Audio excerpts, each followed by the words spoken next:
بسم اللہ الرحمن الرحیم۔ ام المومنین حضرت عائشہ صدیقہ رضی اللہ تعالیٰ عنہما کہتی ہیں کہ رسول اللہ صلی اللہ علیہ وسلم کسی اور نفل کا اتنا خیال نہیں کرتے تھے جتنا صبح سے پہلے 2 رکعتوں کا رکھتے تھے۔ ام المومنین حضرت ام حبیبہ رضی اللہ تعالیٰ عنہما کہتی ہیں رسول اللہ صلی اللہ علیہ وسلم نے فرمایا، جو شخص ظہر سے پہلے کی 4 رکعتوں اور بعد کی 4 رکعتوں کی پابندی کرے گا اس پر جہنم کی آگ حرام ہو جائے گی۔ حضرت عبداللہ بن عمر رضی اللہ تعالیٰ عنہما کہتے ہیں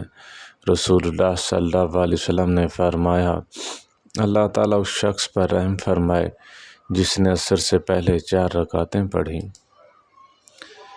حضرت عبداللہ مزنی رضی اللہ تعالیٰ عنہ کہتے ہیں رسول اللہ صلی اللہ علیہ وسلم نے فرمایا، مغرب سے پہلے 2 رکعتیں پڑھو، پھر فرمایا مغرب سے پہلے 2 رکعتیں پڑھو جس کا جی چاہے، یا اس اندیشے سے فرمایا کہ لوگ اس کو سنت نہ بنا لیں۔ حضرت ابو ذر رضی اللہ تعالیٰ عنہ کہتے ہیں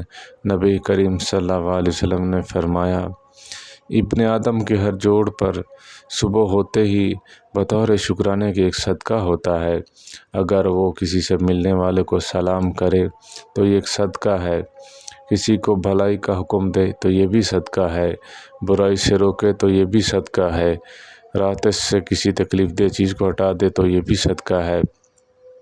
اپنی بیوی سے ملے تو یہ بھی صدقہ ہے، البتہ ان سب کی بجائے اگر 2 رکعت نماز چاش کے وقت پڑھ لے تو یہ سب کی طرف سے کافی ہے۔